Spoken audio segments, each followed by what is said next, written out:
తులవారికి గనక చూసుకున్నట్లయితే ప్రధానంగా మీకు 6వ స్థానంలో శనితో పాటు రవికుజులు ఉన్నారు. 6వ స్థానంలో అధిక గ్రహాలు ఉండడం శత్రువుపై జయాన్ని, కాంపిటీషన్ రిలేటెడ్ రంగాల్లో చక్కటి యోగాన్ని ఇస్తుంది. ఇక పంచమ స్థానంలో రాహు, ఆలోచన స్థానంలో రాహు, భాగ్యంలో గురువు, లాభస్థానంలో కేతువు, సప్తమంలో శుక్రుడు ఉన్నాడు. ఇక బుధుడు కూడా 11వ తేదీ నుంచి రాహుతో కలిసి ఉన్నటువంటి బుధుడు, పంచమంలో ఉండే బుధుడు 11వ తేదీ నుంచి మీకు మీనంలోకి వెళ్తున్నాడు. అదేవిధంగా రవి కూడా మీకు 14వ తేదీ నుంచి సప్తమంలోకి వస్తాడు. మరి వీటి వల్ల కలిగే ఫలితాలు ఏమిటి అనేటువంటి విషయాలు చెప్తుంది నేనైనప్పటికీ చెప్పిస్తుంది ఈ సాక్షాత్ లలిత అమ్మవారిగా భావిస్తూ ఆ లలితాంబిక అమ్మవారి యొక్క అనుగ్రహం మీకు పరిపూర్ణంగా కలగాలని మనస్ఫూర్తిగా కోరుకుంటూ ఇక్కడ ఎప్పుడైతే మీకు లగ్నాధిపతి సప్తమంలో ఉన్నాడో ఇది ఎప్పటి నుంచో వివాహ సంబంధాలు కుదరట్లేదు అని బాధపడేటువంటి వారికి ఇది ఒక చక్కటి అవకాశము, గుర్తుపెట్టుకోండి. అయితే కుటుంబ సభ్యులతో లేదా ఎవరికైనా అప్పు ఇవ్వడం ద్వారా, అప్పు తీసుకోవడం ద్వారా శత్రువులు కొంచెం పెరుగుతూ ఉంటారు శత్రుస్థానంలో. అయితే శత్రువుపై జయం కలుగుతుందా లేదా, శత్రువు పెరిగినప్పటికంటే జయం అయితే కలుగుతుంది తులవారికి, చూసుకోండి. అలాగే కాస్త గురువులతోని, తండ్రి వరుస వారితోని, గైడింగ్ చేసే వారితో కూడా తెలియని ఘర్షణ. ఎందుకంటే గురువు 9లో ఉన్నాడు, కానీ గురు రాశిలో ఉండేటువంటి గ్రహాల యొక్క స్థితిగతులు బాగోలేవు. రాజకీయ నాయకులకి చాలా మంచి సమయంగా చెప్పుకోవచ్చు ఇప్పుడు ఉండేటువంటి గ్రహస్థితి ఏదైతే ఉందో. మరియు ఈ సినిమా ఫీల్డ్ వాళ్ళకు కూడా చక్కటి అవకాశాలు వస్తాయి. అదేవిధంగా లాభంలో కేతు ఉన్నాడు కాబట్టి, కేతు గ్రహం ఎప్పుడైతే లాభంలో ఉందో ఇది కెరియర్, ముఖ్యంగా ఈ యొక్క మెడికల్ రిలేటెడ్ సంబంధించిన వ్యాపారాల్లో ఉండేటువంటి వారికి, కెమికల్స్ రిలేటెడ్ వ్యాపారాల్లో ఉండేటువంటి వారికి, అగ్నికి సంబంధించినవి అంటే మనకి చూడండి ఇప్పుడు ఈ ఫైరీ రిలేటెడ్ సంబంధించిన ఉంటాయి కొన్ని కొన్ని స్టవ్లు అనుకోండి, బ్యాటరీస్ అనుకోండి, ఇట్లాంటి వాటికి మంచి ఆదాయం పెరగనుంది అంటే ఈ రంగాల్లో ఉండేటువంటి వారికి. ఇక మీరు నిత్యము చేయవలసింది దుర్గాదేవి యొక్క ఆరాధన. నవగ్రహాల్లో ముఖ్యంగా శని, కుజ, రవి, రాహు గ్రహాల దగ్గర దీపారాధన చేయండి. గోవులకి బెల్లం తినిపించండి. అన్ని విధాలా బాగుంటుంది బెల్లము, క్యారెట్స్. మరి ఈ మనం చూస్తూ ఉన్నాం గతంలో ఒక 5-6 నెలల క్రితమే ఈ వార్ రిలేటెడ్, పోయిన సంవత్సరమే చెప్పుకున్నాం ఈ వార్ రిలేటెడ్ సంబంధించిన జరుగుతూ ఉంటాయి.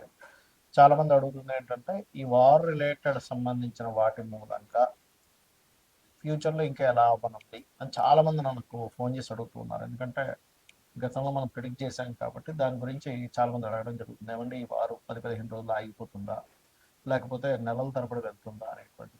కాకపోతే ఇక్కడ విషయం ఏంటంటే ఇది ఇంత తొందరగా ఆగదు. కారణం ఏమిటి, దీనికి శాస్త్రంలో ఏమైనా పర్టికులర్గా కొన్ని ఉన్నాయా అంటే ఖచ్చితంగా సూత్రాలు ఉన్నాయి శాస్త్రంలో. మనం గతంలో కూడా చెప్పుకున్నాం గురువు 3 రాసులు మారాడు పోయిన సంవత్సరం కూడా, ఈ సంవత్సరం కూడా మారుతున్నాడు అని. ఏ రాసులు మారాడు పోయిన సంవత్సరం అంటే వృషభంలోని, మిథునంలోని, కర్కాటకంలోకి మారాడు. అందుకే యుద్ధ సంబంధించింది ప్రారంభమైంది ఇంకా మనకి ఉగాది కొత్త సంవత్సరం రాకముందే. అదేవిధంగా అప్పుడు మనం చెప్పుకున్నాం గోల్డ్ రేటు, ముఖ్యంగా సిల్వర్ రేట్ విపరీతంగా పెరుగుతుంది. అదే రకంగా మనకి వీడియోలు కూడా ఉన్నాయి.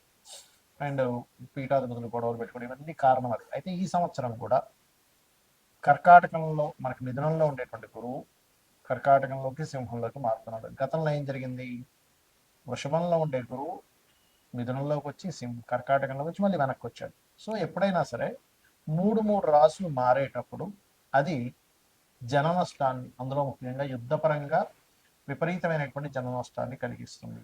కాబట్టి ఇండియాలో ఉండేటువంటి వారికి పెద్ద నష్టమేమీ ఉండదు, కానీ విదేశాల్లో ఉండేటువంటి వారికి మాత్రం కాస్త ఎక్కువ నష్టం ఉంటుంది. కాబట్టి ఇండియన్స్ ఎవరైనా విదేశాల్లో ఉన్నట్లయితే వారు కాస్త వీలైనంత మట్టుకు అక్కడ సేఫ్ జోన్స్లో ఉండడం మంచిది.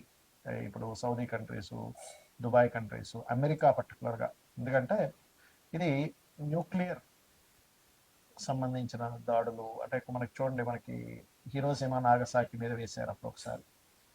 దానివల్ల ఏంటి కొన్ని కోట్ల మంది, కొన్ని లక్షల మంది చనిపోయారు. అలా ఏంటంటే ఒక పెద్ద విస్ఫోటన లాగా జరిగేటువంటి బాంబ్స్ వేయడం కూడా జరుగుతుంది. ఒక దేశం అయితే కంప్లీట్గా, 1-2 దేశాలు కంప్లీట్గా రూపాలు లేకుండా పోయేటువంటి స్థితి ఉంది ఇప్పుడు ఉండేటువంటి గ్రహస్థితి. ఇవన్నీ మనం ఎందుకు చెప్పుకుంటున్నాం అంటే ముందు సామాన్య మానవుడికి ఏమి జరగకూడదు. ఇలా జరగకుండా ఉండాలంటే మనల్ని రక్షించేది, నడిపించేది, మనల్ని తల్లిలా చూసుకునేటువంటిది అమ్మవారు. కాబట్టి రకరకాల దేశాల్లో ఉంటారు. చూడండి మనం ఒక్కోసారి వింటూ ఉంటాం ఏమంటే పెద్ద ఫ్లైట్ పడిపోయింది, ఒక చిన్న పిల్లవాడు కాపాడబడ్డాడు అంటాం. ఒక్కోసారి చాలా పెద్ద షిప్ మునిగిపోయిందని, కానీ కొంతమంది ఎందుకు బయటపడ్డారంటే, ఎలా బయటపడ్డారంటే అదే మిరాకిల్. మొన్న ఫ్లైట్ కూడా పడిపోతే చూడండి, ఒక అతను ఫ్రెష్గా స్నానం చేసుకొని వచ్చాడు, నడుచుకుంటూ వచ్చేసాడు. ఏంటంటే అంత పెద్ద పేలిపోయింది, మంటలు వచ్చాయంటే అదే లెక్క. ఇది ఒక్కొక్కసారి మనకు పుణ్యము వల్ల వస్తుంది. అంటే మనకి పూర్వజన్మలో ఎక్కడో పుణ్యం ఉంటే ఆ పుణ్యం మనల్ని అలా కాపాడుతుంది. మరి ఇప్పుడు ఉండేటువంటి దీంట్లో మీరు ఏం చేయాలంటే రోజు చండీ వినండి, లేదా దుర్గా కవచం చదువుకోండి. చండీ వినడమైనా, చండీ పారాయణం చేయడమైనా, లేదా చండీ హోమాలు చేసుకోవడం ఇంట్లో చేసుకోండి. దానివల్ల ఏమవుతుందంటే మీరు రక్షింపబడతారు. దేశాలు కొట్టుకోవడం వల్ల సామాన్య మానవుడు ఇబ్బంది పడకూడదు. కాబట్టి ఇది ఎలాంటి రక్షణ ఇస్తుంది? ఇప్పుడు మనకు చూడండి, కేవలం అదేదో బాంబు వచ్చి మన మీద పడేటువంటిది మాత్రమే కాకుండా, ఇప్పుడు ఉండేటువంటి సిచ్యువేషన్స్లో మనం గతంలో 1 month బ్యాక్ ఆల్రెడీ చెప్పుకున్నాం, కొంచెం ఫుడ్ రిలేటెడ్ సంబంధించిన విషయం మీద ఎఫెక్ట్ వస్తుంది ముందు అని. అదే రకంగా చూసుకుంటే గ్యాస్ సరిగ్గా అందకపోవడం. ఇప్పుడు నార్మల్గా ఎవరైతే వీళ్ళు కమర్షియల్ కాకుండా నాన్ కమర్షియల్ వాళ్ళకి వచ్చేస్తున్నాయి గ్యాసెస్, కానీ కమర్షియల్ వాళ్ళకి రావట్లేదు. తద్వారా హాస్టల్స్లో ఉండేటువంటి వారు, లేకపోతే హోటల్స్లో తినేటువంటి వారు, ప్రత్యేకంగా వాళ్ళు వండుకోరు, హోటల్నే ఆధారపడుతుంటారు. అలాంటి వారికి ఇబ్బంది అనేటువంటి స్లోగా ప్రారంభమైంది. తద్వారా మనకి వండుకునే స్థితి పరాభావనామ సంవత్సరం, పరావాసు నామ సంవత్సరం, రెండు పేర్లు తిరిగి. పరాభావము అంటే పరాభవం చెందడం, కొన్ని దేశాలు యుద్ధంలో ఓడిపోవడం జరుగుతుంది. పరావసు వల్ల ఏమిటి అంటే మనం పూర్వంలో ఎటువంటివి అయితే పద్ధతులు పాటించాము అటువంటివన్నీ కూడా వస్తూ ఉంటాయి. అంటే పూర్వ పద్ధతులు రావడము, కొన్ని దేశాలు ఓడిపోవడము, కొన్ని దేశాలు ఇబ్బంది పడడం అనేటువంటిది ఉంది ఈ సంవత్సరము. దాంతోపాటు ఎప్పుడూ కనీ విని ఎరుగనట్టుగా 3 సార్లు మనకి పంచగ్రహ కూటం కూడా వచ్చింది. అది కూడా మనం చెప్పుకున్నాం లాస్ట్ టైం. కాబట్టి నేను అనేది ఒకటే గుర్తుపెట్టుకోండి. ఇక్కడ మీరు ఎందుకంటే దేశాలు మిసైల్స్ వేసుకుని ఏమైనా సామాన్య మానవుడికి ఇబ్బంది కలగకుండా ఉండాలి. కాబట్టి నవగ్రహాలలో కుజుడు, రాహువు, శని, గురువు, ఈ 4 గ్రహాల దగ్గర దీపారాధన చేయండి. మీకు దగ్గరలో గోశాల ఏదైనా ఉంటే గోవులో సకల దేవతలు ఉంటారంటారు. కాబట్టి ఆ సకల దేవతల యొక్క ప్రభావం మీకు పాజిటివ్గా వాళ్ళ యొక్క అనుగ్రహం కావాలి. కాబట్టి గోవులకి బెల్లము, అరటికాయలు, క్యారెట్స్, గ్రాసము, వీలైతే ఇవి తినిపించండి సరిపోతుంది. గ్రాసం కూడా తినిపించవచ్చు, రైట్, గోధుమ రవ్వ కూడా తినిపించవచ్చు. ఇవి చేయండి. ఇక్కడ మరొక విషయం ఏంటంటే మనం రాశిఫలాలు చెప్పుకుంటున్నాం కదా, దీనికంటే ప్రధానంగా మీ పర్సనల్ చార్ట్ చూసుకోవాలి. అంటే మీ పర్సనల్ చార్ట్లో లగ్నం ఎలా ఉంది, లగ్నం వల్ల మీరు ఎంత ఎదగలేకపోతున్నారు, ఎందుకు ఇబ్బంది పడుతున్నారని తెలుస్తుంది. ధనస్థానాన్ని చూసుకుంటే మీ పర్సనల్ చార్ట్లో మీకు ధనము ఏ దేవతను ఆరాధించడం ద్వారా ధనం వస్తుంది, ఏ మార్గంలో వెళ్ళడం ద్వారా మీరు ఫైనాన్షియల్గా బాగా గ్రో అవుతారు, ఎప్పుడు ఎవరికి ధనం ఇవ్వచ్చు, ధనం విషయంలో ఎప్పుడు డేరింగ్ చేయొచ్చు, ఎప్పుడు జాగ్రత్తగా ఉంచుకోవాలి, ఎప్పుడు కొరత వస్తుంది అనే విషయం క్లారిటీ వస్తుంది.